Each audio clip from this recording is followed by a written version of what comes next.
Hey there, everyone. Thank you so much for joining me on today's episode of Peep Into Education. I'm Kylie Elizabeth, also known as the Virtuoso Educator. And on today's episode, I have with us Dr. Ashley Gibson, who's coming from Houston, Texas. And Ashley is going to talk with us tonight a little bit on some cultural responsiveness pedagogy. We're going to talk about her work with the lines of critical consciousness and some restorative practices, training that she offers, and just kind of do, like we do always on our episode, just some open conversation on some hot topics here in education. And so I'm going to bring on Dr. Ashley Gibson, and we're going to get going. All right. Hello. How are you doing? Doing great. Thank you so much for the intro. Yes, absolutely. Thank you. And thank you so much for joining me. So everybody, I did connect with Dr. Ashley Gibson on Instagram through her Instagram handle, Interior Learning, which we'll talk a little bit about that later. That is one of her businesses that she operates through. And we're going to just take some time. Let's learn a little bit about you, and then we'll get going into our discussion today. Awesome. Well, hi, I'm Dr. Ashley Gibson.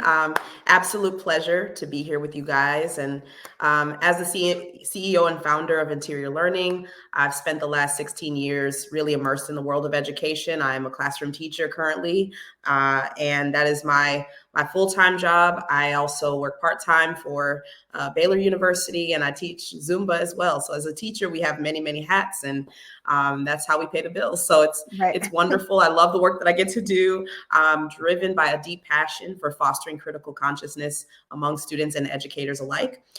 Throughout my journey, I've dedicated myself to dismantling systemic barriers and challenging oppressive structures within our educational systems. And so from classroom to administrative roles, curriculum writing, I've really worked tirelessly to promote social justice and equity in education, really striving to create inclusive learning environments that I call intersectional learning communities, as opposed to, or in conjunction with professional learning communities, where every student, every teacher feels empowered to critically engage with the world around them. And so my work in integrating critical consciousness is really all about teaching practices that include really my labor of love and being a catalyst for change. So I try to nurture empathy, critical thinking, civic engagement. I have witnessed firsthand the transformative impact that it can have on individual lives and broader communities. Specifically, I'm foundational to my teaching practice is restorative justice and restorative practices that I implement in my classroom daily, whether in conversation informally or formally through community building practices. So I mean, today as we talk and we get to explore all of the implications of these things and critical consciousness in education, I'm really honored to be able to share my insights and experiences with you and your audience. And I'm looking forward to the conversation that we get to have together. Absolutely. Thank you. Thank you so much for that introduction. And again, everybody on Instagram, it's interior_learning, where you can check out some of her resources here. And then we'll talk in some more of that today. So in our conversation, and as you just shared, speaking on 16 years of educational experience in the classroom, a wide range, just like myself, starting from second grade, and now you're teaching in the high school setting. And then, you've had various administrative roles and all of the fun stuff that we get to do. So I love talking with my educators that, kind of has different hands in different pockets of education, because then, I feel like we do get an overall encompassing understanding of our system that we're in, and not just seeing it from kind of one point of view. And so for you in the work, as we're talking about, dismantling some of these negative structures that we have within education, to really be sure that we're offering the best education to our students. Let's kind of start back a little bit. And I want to know, prior to you becoming a teacher, like what got you into wanting to be an educator? And I know you talked about this earlier, but like what? Yeah, no, it's fine. I love it. Yeah. So what got you into wanting to work in this field, and what was kind of your light bulb? Like, yeah, I want to do this work, and this is important to me. So I have a few funny stories about my childhood, from my childhood memories. I remember being the age of 6 and knowing that I wanted to become a teacher at that age. And I like to tell people that I am the person that got to do exactly what I said I wanted to become when I grew up. So if that question, what do you want to be when you grow up? It's always been the same. I've always wanted to be in education. And I think that stemmed from a second connection to my childhood when I would play school with my siblings. And I'm the oldest of 5 siblings. I grew up with 2 of those siblings. And my younger brother struggled with reading, and I was always excelling and advanced at reading, and I would work with him and also be very, very bossy. My mom actually likes to joke around that she's surprised that I became a teacher because I was so bossy. And she was like, I don't know if she's ever going to be able to work with kids because I was always impatient with my little brother. But yeah, through that experience and really just loving my little brother and wanting to see him do well in school and excel in reading and also my little sister, I think that's where that the fire for, and passion for education was lit from there. Yeah. Nice. Awesome. And similar. Yeah. I'm the oldest of 8. And so just kind of being, you get it. You kind of take on that ownership a little bit. But yes, and the same way. So that's awesome. So, and that's like a big piece, because this is where I tell a lot of educators that are, working with kids, like, you are the reason sometimes, that they, if they've had a positive experience as a young person of wanting to be a teacher, because they see that, right? And they had that experience, and I was able to connect in that type of way. So within your 16 years, right? Why? What has led you to wanting to focus on what you're doing around the critical consciousness and the curriculum and instruction, kind of all of those things? Like, what is leading you into that? Has led you to that direction? So I have sort of like a loose trajectory of my pedagogy and my teaching practice. And I've tried to trace it, like what led me to this point. And I think really it started when I was in my master's program. Actually, I was originally, I think I should jump back to how I ended up in the classroom. So graduated in 2007 from the University of Connecticut. I wanted to be in the NEAC School of Education, but I couldn't with my credits and at the time my grades. And I ended up, I transferred from a smaller university with some credits. And I was like, okay, I'm going to go to this big state school and they're not going to take all my credits. They didn't take all of them. And I still want to finish in 4. How am I going to make this happen? So I ended up in the English program, just transferring my English credits over. And from there, I ended up going through Teach for America. Teach for America to me was a pathway to a lifelong dream. Like it was a means to an end at that time. Even though Teach for America is a 2-year commitment, I knew I'd probably stay beyond the 2 years. That was really where my heart was at the time. And so I ended up in Teach for America. But what I learned very quickly about TFA is that it is very accelerated. It often is, the focus is really on student achievement and not necessarily teacher development. The process of becoming a TFA core member at the time anyway was very traumatizing for me, to be honest. And it was an eye-opening experience. At the time, I was really searching in different directions, especially in a spiritual sense. So my relationship with God was very important to me. And so I really felt like God had led me to this place of, okay, this is what I want to do. This is my calling. This is my vocation.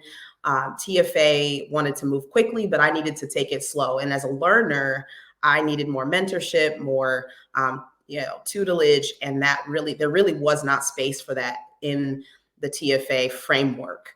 And so I ended up getting kicked out. I got kicked out of TFA after 4 weeks of a 5-week program. I didn't get any growth plan or anything. And that was a traumatizing experience for me, but it was also life-changing.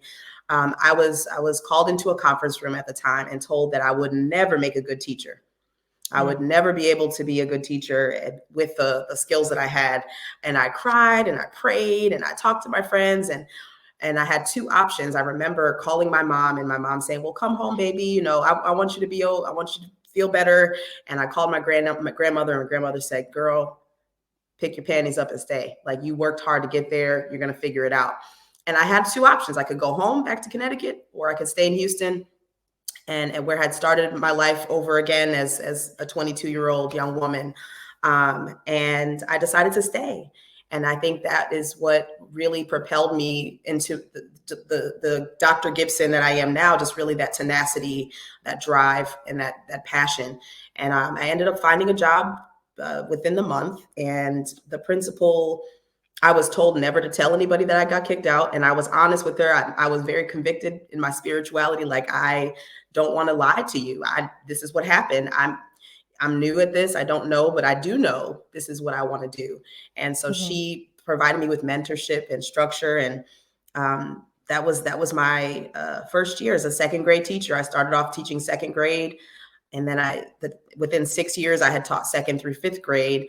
And I immediately, after that elementary experience, I started to really want to teach high school. Like, I had a passion for high school English. That was really what I went into the teaching field to do originally. And I ended up in elementary, and I'm like, I don't feel well suited to elementary.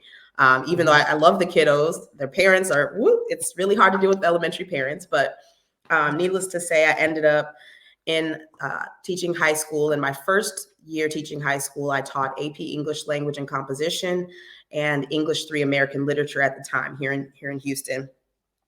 And because of my spiritual journey, I went into a master's program for theology, thinking that I would end up in ministry work, thinking that I wanted to do missionary work or get a PhD in theology. I was into the languages. I did biblical studies. But actually, what ended up happening, this was a turning point. I ended up learning about liberation theology.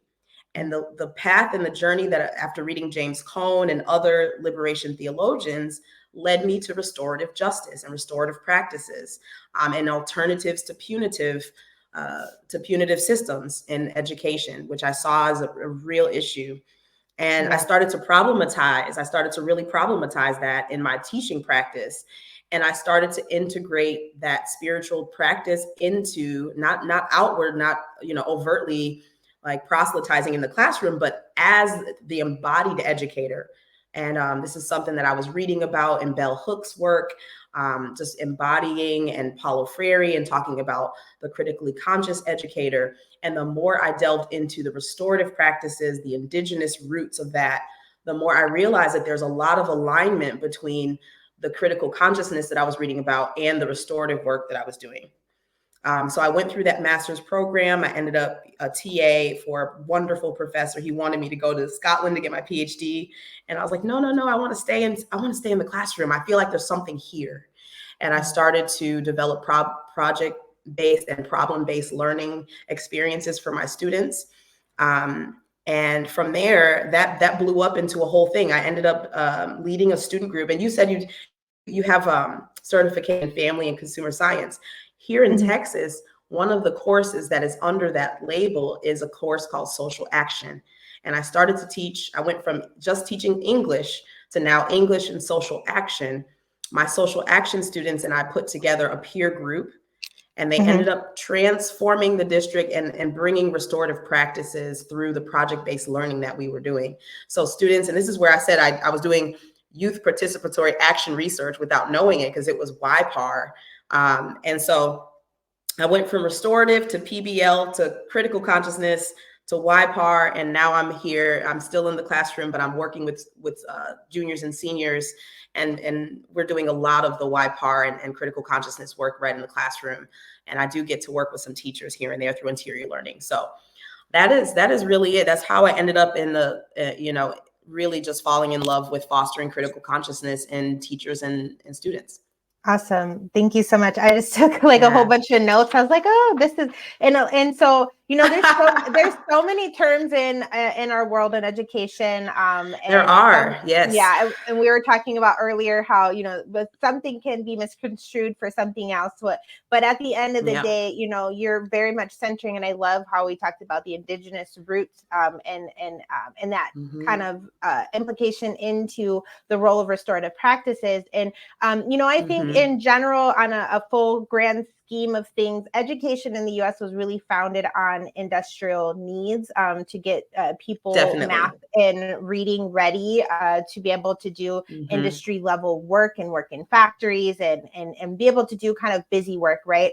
And not really Right. focus on the whole child. But then when we're kind of talking now, we're kind of seeing how the original academic focus in education is not the best outcome when we're talking about the whole child. You know, we need to talk about all of the other parts, moving parts of what a student is, and, you know, and a teacher, and what are those different things that we need to tap into to, yes, help the kids know their math and reading and science and all the main foundational content, but also how are we tapping into their inner self, and, you know, utilizing restorative practices very great in that relationship building. Also, just to be able to help students really understand themselves, and then as a civilian in the United States, and then kind of really working all of that in. So this is really interesting for me. So I'm definitely going to have to do a little bit more work.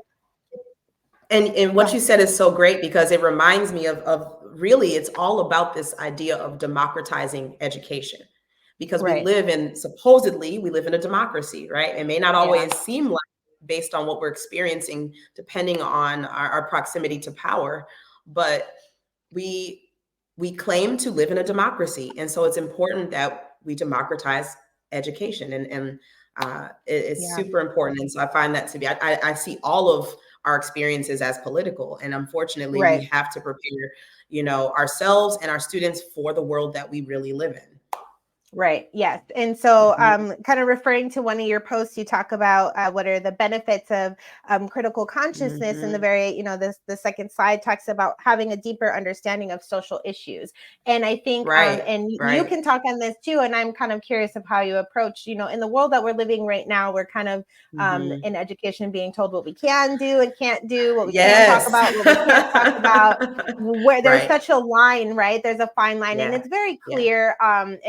Especially us educators, we know where the line is. If it's not something that's written in our traditional history books or traditional curriculum, they don't want us to speak on it. But I do feel that we're missing those deeper level issues, social issues, when we're not allowing ourselves as educators or our teachers to speak on specific issues from either our point of view or those students' point of views. Because even the students now, you know, people are like, oh, they're just in high school, they don't know. These kids go through so much by the time they even get to high school, that they are well aware of social issues, but may not have had a chance to speak on it from their point of view. So how do you kind of navigate that within your classroom? And since this is something that you focus on, you know, how do those conversations look being a high school teacher? And do the students do well with that, or do you have any pushback on those conversations? I do well with it, and there is pushback. So it's both and I want to jump back a little bit to 2015. I started, I was almost finished with my master's program in theology, and I was again learning about liberation theology and touching on the restorative practices, and a classroom teacher full-time teaching high school English. My AP juniors, they were finishing up the year. They were, I think they were just about to take their exam. So we were almost done with the school year. And there were, at the time I was working on a campus that was, I want to say 40% African-American, 40% white, and 20% everything else. We'll say that. And that was pretty much the demographic. And unfortunately, the school was just seen as the Black school, or the school with the most behavior issues at that time. Lots of fights on campus were happening, and not any more or less than other campuses, but because of our demographic and where our school was situated in terms of property taxes and all of those things that intersect with the systems at the school, we were being put on the news. We were on the news for this, that, and the third. And the students were like, this does not represent all of us. Like we are here. We care about our school. We care about our campus. And so they started to really ask questions about that. And so really what drove the next several conversations was students asking the right questions about their environment and wanting more for their environment. And so as their teacher, I said, well, guys, look at this thing. Check this out. I'm learning about this thing called restorative justice. What do you think about it? Like, that's what we need. That's amazing. Like, why can't we do that here? And I said, well, I don't know why we can't. Let's talk about it some more. From that conversation, we developed a project-based youth participatory action project on restorative justice. And the following year, my students and I in AP English hosted a symposium, and students developed their AP English essays in response to questions they were asking about their lives. So they asked questions about bullying, cell phones, how administrators are responding to fights, their views on the perception of our campus. Through that symposium, adults were present to hear and witness their conversations. They were invited. Administrators came out, district folks came out, parents came out, community members got involved. And when the students started to speak, the community members were listening. It had nothing to do with what came out of my mouth. The students started asking the right questions. I taught them the curriculum in the classroom. They used the curriculum to answer their questions. And when they presented their ideas, the district responded. And now we have restorative justice at Humble ISD. And so that's because of the work that my students did back in 2015. Now, to this day, what it looks like, because in 2015, I could talk about racial issues. We didn't have HB 3979, where teachers are not allowed to say things that are make other students uncomfortable, certain students uncomfortable. And so now we are actually having a symposium this year for the first time since 2018 was the last time I held it. It's a new campus that I'm at, but the students in the Black Student Union are hosting it. And it is about amplifying student voices. And so I'm providing the space. I think as an educator, what's important is that we hold space for conversations to occur. And if we cannot directly impact students in that way, like I used to be able to get in Restorative Circle back in 2017, 2018, and talk to my students about decentering whiteness. I can't have that conversation now. Right. And this was a mixed group of students, and they were learning about social impact, social justice, and all of those things. I can't necessarily directly teach that, but what I can do is allow space for students to ask those questions and to really dig into the research process and what the research says and what that means, what those implications are for them in their lives. And so I facilitate that through inquiry. Everything is inquiry based. Everything is a question about who are you in this moment? Who do you want to become? And when you start to answer that question, and you start to dig into how do I define myself and who do I want to become? Then you start thinking, okay, well, this is the kind of person I want to become. And I always tell my students, I care about the kind of people that you become. And that helps me avoid a lot of the issues that will jeopardize my livelihood and also do good in the space that I'm in.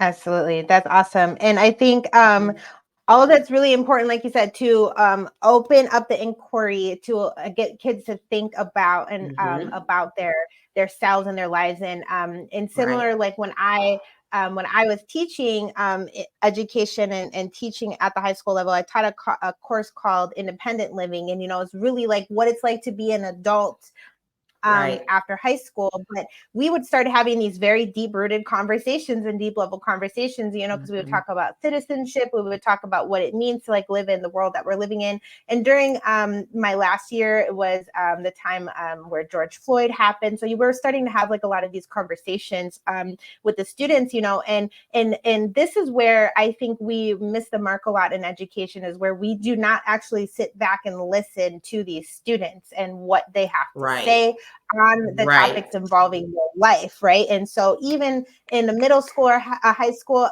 even elementary, these kids have so much responsibility at home, depending on what their home life looks like. And then we're trying to tell them, oh, you're not old enough to talk these conversations. But then when we get to, high school and, even AP or not AP, we're talking world history. We're talking about learning about politics and policy and what their community is consisting of. These kids do have a lot to say. And sometimes they'll be like, this is not accurate, even for myself and for my life, and this is reflective of what's going on, and to allow them to have that conversation and kind of listen to them, because I feel like a lot of our students don't engage in their education because the person that is in front of them is not understanding them as a whole person, or they're not even understanding of the community that they come from, but yet they want to push a specific type of content to them that is not related, or the teacher fails to be able to relate it to them in some sense.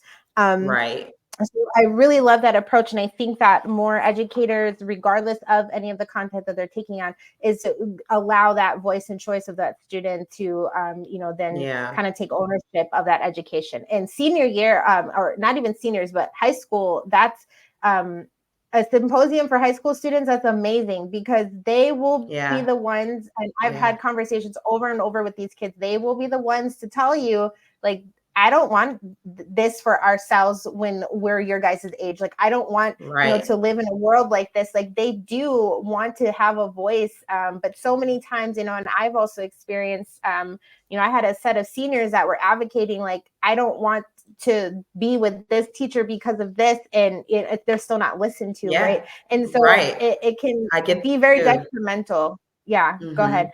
It could be. I think, when you talked about the world we live in now, what I'm afraid of, unfortunately, with the push to delegitimize diversity, equity, inclusion, and belonging programs, to delegitimize critical consciousness in teacher preparation programs, what we're going to end up with is a more exacerbated system of disproportionality between our teachers and our growing diverse population. My research and my dissertation years ago highlighted that disproportionality with an increasingly white women workforce in the teacher preparation programs and an increasingly diverse student population. And so even more now than before, there is a need for teacher critical consciousness in a way that benefits diverse student groups. And unfortunately, with the delegitimization of these policies in education, the need to prioritize this is even greater. So that is the charge that I have every day, and the fear that I live with and dwell with, and the reason that I'm doing the work with interior learning that I'm trying to do now. Yeah, absolutely. And so, let's talk about that a little bit. So focus in. So with your interior learning, that's where you do your consulting work. What does that look like, and what types of educators are you utilizing this type of work with? Right now, I work with educators to develop intersectional learning communities. And I started a cohort program where I have 4 basic courses, and they're the 4 core areas of intersectional learning communities. And those 4 core areas are critical consciousness, YPAR and project-based learning, teacher self-care, and there's one more, restorative practices. So those are the 4 areas that I'm really foundationally working on developing a cohort model for.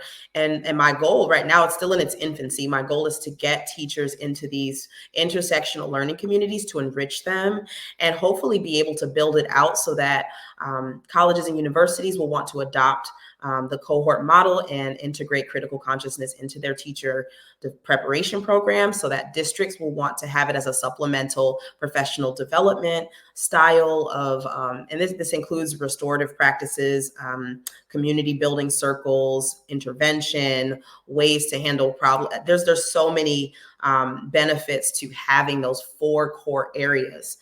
The critical consciousness is the most foundational because it deals with teachers developing a sense of self, intersectional identities, and understanding themselves.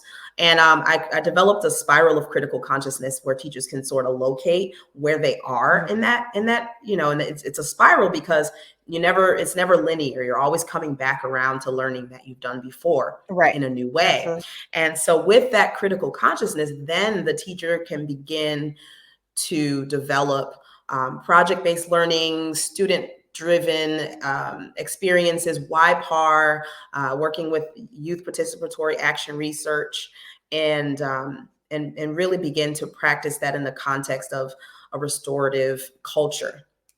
The teacher well-being side of it is a way to help the critically conscious educator take care of themselves through that, because it is exhausting work in an education system that isn't always kind to the critically conscious educator. So those 4 core areas, that's what interior learning is designed to do and to build and become.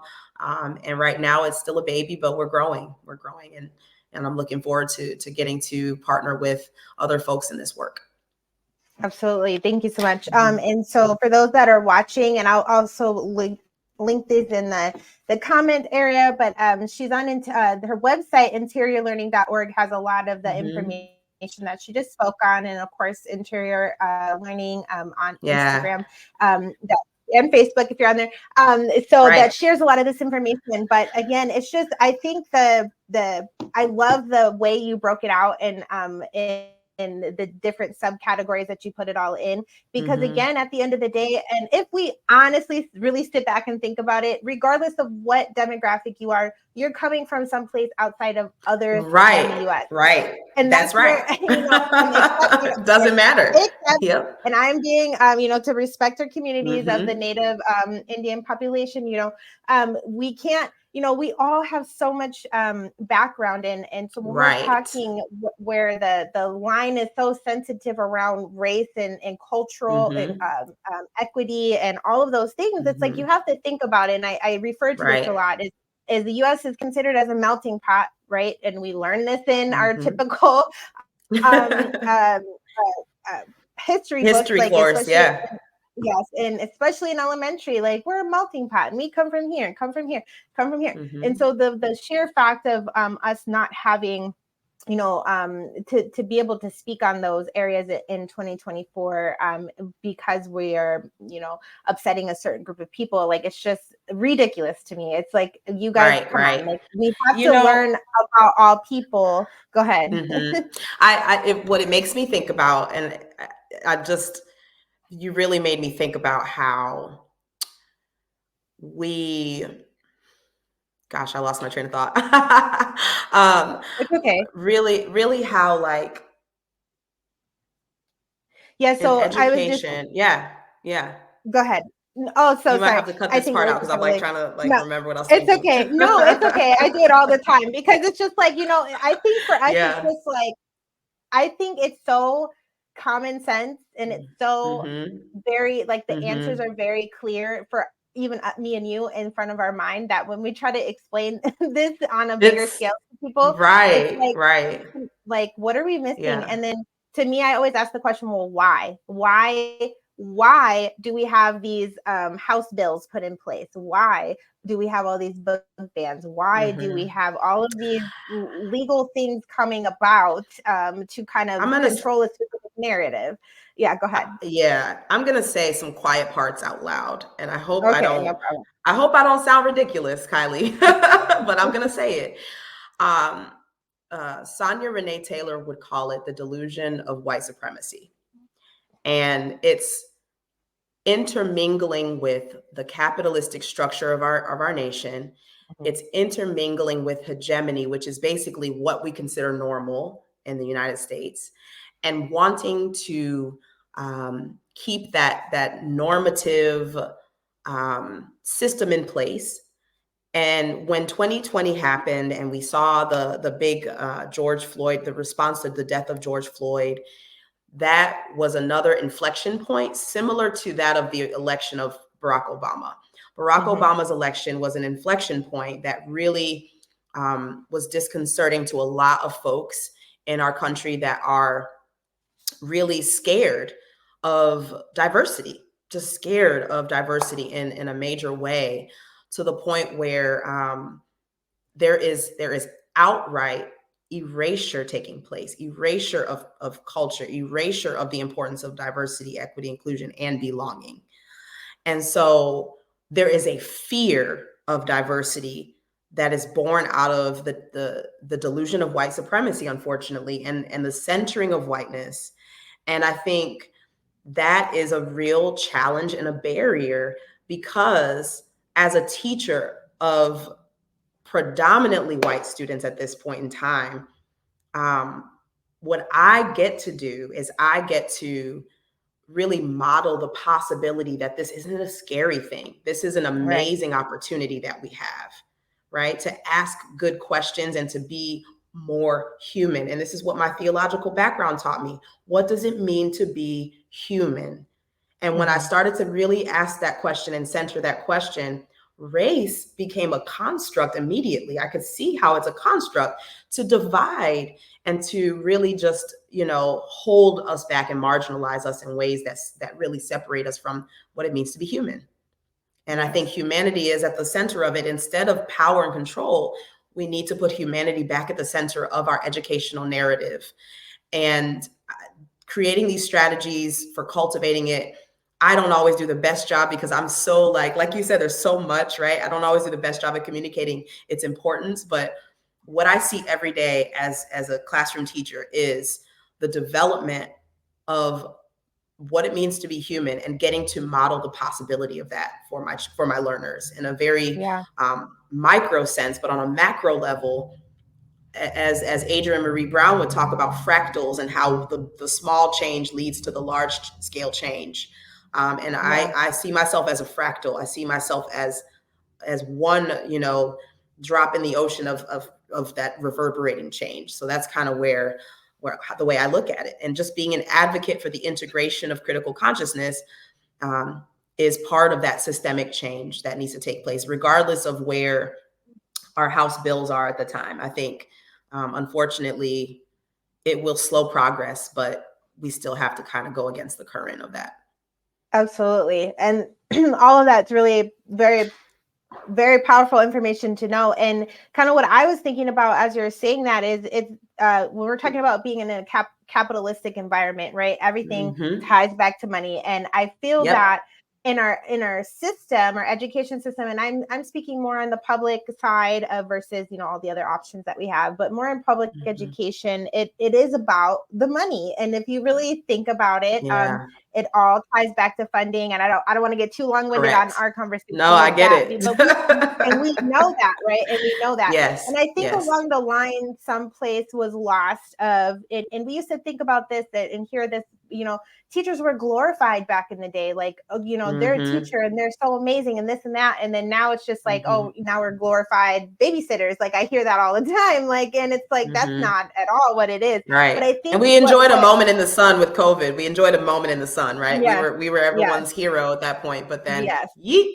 Oh, right. No, now we're like, it's so funny because it's kind of like we're encouraged to forget about what just happened. It literally just happened. For sure. And it's like that's a whole the pandemic just happened and we are still weaning our kids out of this. And it was so interesting. And so I was going to say before I get into my next point, like we're battling the nature versus nurture side of education. Where innately, typically educators are nurturers. They are people who care on the humanistic side of the children, like want to see the best that comes out of it. But then unfortunately, people become involved in education that do not have that innately nurturistic side of them, and they're seeing things from a high monetary point of view on how can they gain or how can they control a certain situation. That's a great way to put it. Wow, I never thought of it that way. Nature versus nurture. That's huge. You just touched on something big. I see that. Let me hurry up and write this down and write a book about it. Right. Let me get that down too. That was I'm good. just kidding. But that's that's kind of what I always think about, because it's like, okay, like, we understand we need funding, we need this, we need that. But at the end of the day, if we're relying on the population and the tax income of the communities that we're living in to educate our kids, then we're right off jump not fair to most of our kids in society. Yes, it's very low being inequitable in our education. And just kind of like moving towards we were talking about, on the micro level, like having that small change, being able to, encourage that change. And I think a lot of us want to, But, Yeah. you know, again, with Yeah. just the issues of politics and things that are heavily embedded in our education, I think Right. we're losing a lot of opportunity to do what's right by our students and our parents, Right. when we're Right. following these types of conversations. Yeah. So Kylie, I have something that just came to mind that I need to say more about, and it is Sure. the meaning of the name interior learning. And I don't talk about this Yes, enough. I please. actually need to pop off. Mhm. I'm taking a social media break right now, but when I come back after spring break, I think this is going to be where I start fresh. And Okay. it's Yeah, the real absolutely. meaning of the term interior learning. Because every time, it's so funny, I get annoyed whenever I Google like myself and I'm like, it's not interior design, because it always gets mixed up with interior design. But if you think about it, it's kind of a cool analogy, because interior design is always about making the interior of something beautiful. And Yeah. so interior learning, the name interior learning, comes from my theology background. When I was studying Christian spirituality, I learned about contemplative practices in the Catholic Church at the time. I was learning church history. And one of the principles of the early Catholic Church was, and the monks and the women that live in the monastery, I can't remember their names right now, the nuns and priests practice the interior life. And the interior life is all about this introspective inner life, and cultivating sort of the inner garden of yourself, and developing that. So interior learning that is where the name came from, and it's all about one's ability to identify intersectional realities, to really self-assess, to critically think about, where we come from and where we're going, and then in order to ultimately impact the outer world around us. So interior Yeah. learning that's where that comes from. That's awesome. Yeah. And I think yeah, and that's important. There, you know, I'm glad you brought that back up, because again, it really is, it's all encompassing. And this is what I'm trying to tell people with Hmm. an education. Like, we can't just Right. have a very Yep. narrow mind when we are educating our students, or if we're administrators, when we're working with our teachers. At the end of the day, we're all people. And I know, like Hmm. you, like, we have a million and one things happening all day, every day. And it's like, so do these kids, so do these teachers. And Yes. then it's like, okay, so Yes. where's the common ground of digressing and kind of centering in on just focusing on the humanistic side of us, being Right, people, right. but then Humanizing learning. education. Yeah, but Yes, then yes, learning, yes, like, yes. now we're learning and we're Yes. applying it to learning and everything. Right. And somebody, one of my friends who, you know, she's a former teacher, but she's an educator. And some people get, you know, miscommunicated about, of like, oh, they're not a teacher no more, so means that they're not an educator. But at the end of the day, we are all educating, some Yes. especially Yes. if we're a parent and we have children, if we're Everything's around connected. Right. everything. And Yep. so it's Everything. like, we really have to be mindful of what we're saying and what we're doing. And even Hmm. my approach to teaching my own children who are 8 and 11, you know, kind of making them very aware of the surroundings, their environment, of, you know, if somebody says this to them, this is kind of what that means. And you need to be careful around, you know, certain people that kind of think this way. And, you know, even just tiny things like that. And so it's really important for us to have these conversations. So I love, again, that you're having your students, in your AP classes, really talk about themselves as Hmm. people, but then bring that forward. And so, kind of going back to that symposium, you know, for if anybody that's Yeah. watching, if you're able to tap into, on a big scale, what these kids are thinking. Now, it may not relate to your views, which is completely fine, Right. but it's still Right. their view. Right. Yes. That's what's And that's where the important. listening comes in, right? Yes. I mean, Yes. the cool thing, so we have this is sort of off topic, but not really.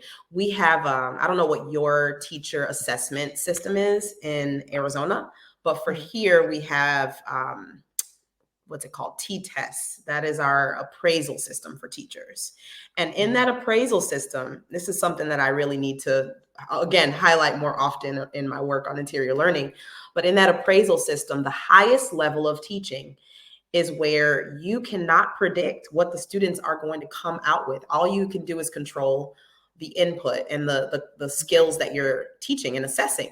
And so with the symposium, with anything project-based learning, it is always so unpredictable. So that first symposium I did, I had no clue what my students were going to talk about. I just knew I needed them to learn how to analyze rhetoric, how to synthesize research, and how to create argumentation. Those were the 3 skills I knew I had to teach.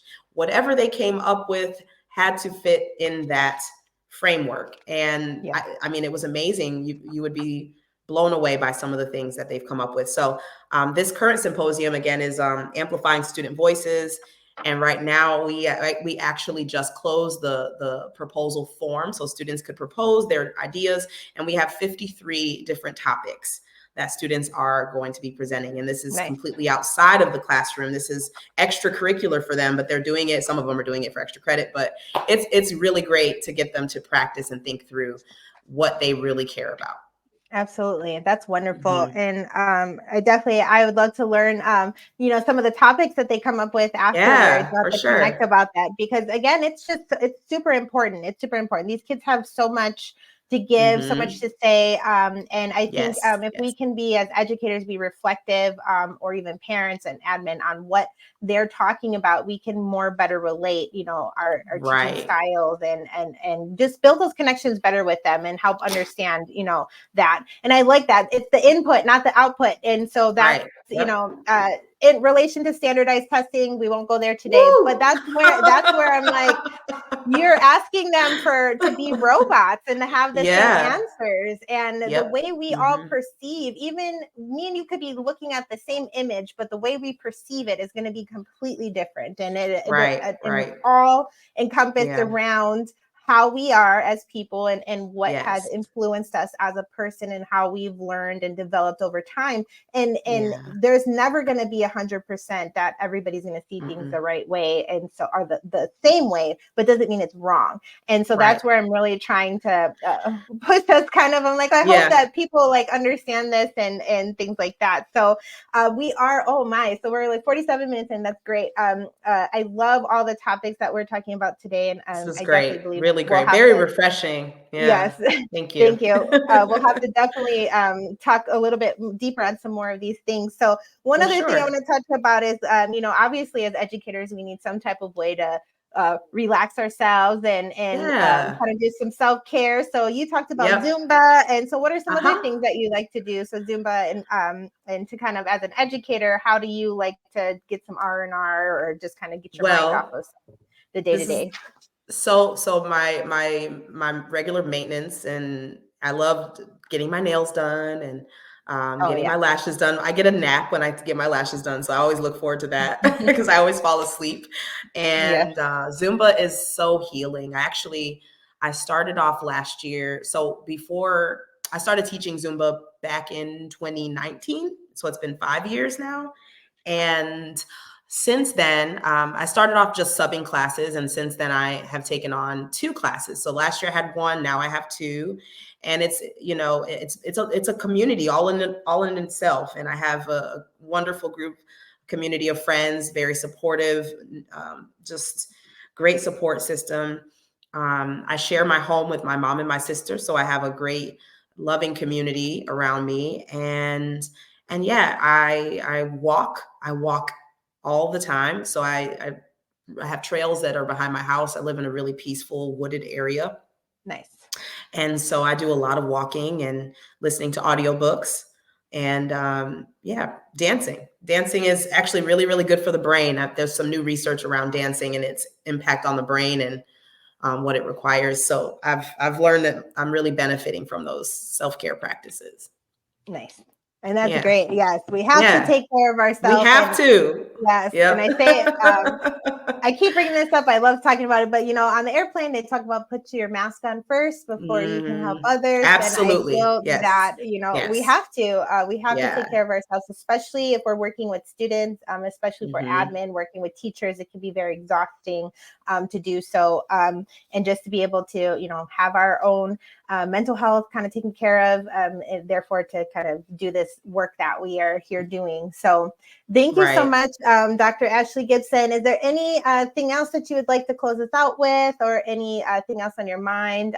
Or if there's like a particular area that you're like, hey, we need to really focus on this right now in education, and then close it out for the night. I kind of want to go back to briefly, just really quickly, that standardized testing comment that you made really jogged my memory. And I remember 2 years ago, I taught at a district that was very, very test heavy.